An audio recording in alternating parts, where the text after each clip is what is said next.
Possible tsunami threat. There is now a legitimate possible tsunami hazard which might come to fruition if a specific Indonesian volcano erupts in the near future. What I am referring to is the Iya volcano south of the city of Enda, which has just seen a series of cracks develop around its active crater. This Iya volcano region is already highly hydrothermally altered, meaning it has a fraction of the strength the surrounding rock has. As a result, if and when the next eruption occurs, these cracks, which could very well go much further than we are currently seeing, could cause a small volume edifice collapse to occur. Perhaps in the range of up to 10 million cubic meters, but likely involving a vastly smaller figure. While we don't really have a decent model of what extent of a tsunami this could cause, I would give a very rough estimate: a wave capable of producing up to 7 meters or 23 foot of run-up. However, and I cannot stress this enough, there is not even a guarantee or even a likelihood that this is going to occur, merely a slight possibility which is being monitored.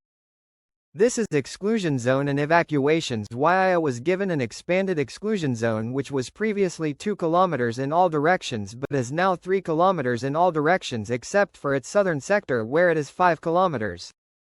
This sector is where any hypothetical landslide and tsunami would be generated. As a result of this new exclusion zone, several hundred people across what I counted to be 103 structures were evacuated.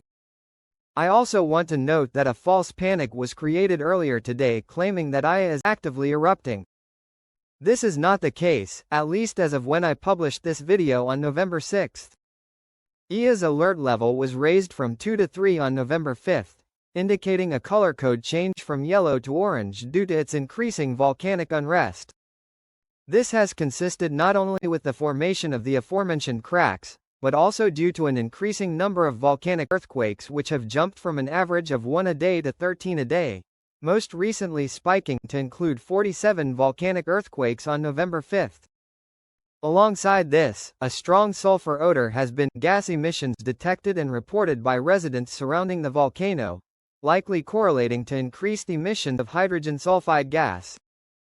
While the exact amount of this gas has not been measured, but has been observed as an increase in a gas that often occurs alongside it, sulfur dioxide. This has created a very faint blue-tinted plume which rises about 50 meters above Iya's main summit crater.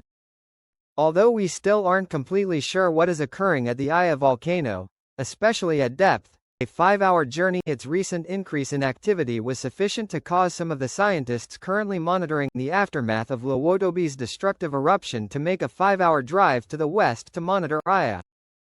To help portray what I personally deem to be Iya's current level of volcanic unrest, on my opinion-based volcanic unrest scale I would place it as a 6. Also, my interpretation of what analysis, opinion exactly is causing Iya's unrest is the following. Magma is now likely in a section of Iya's magma conduit, possibly at around 2 kilometers depth. However, the viscous body of intruding magma is currently too wide to advance upwards quite yet. Thus, pressure builds until a series of earthquakes occur and the magma moves upwards slightly.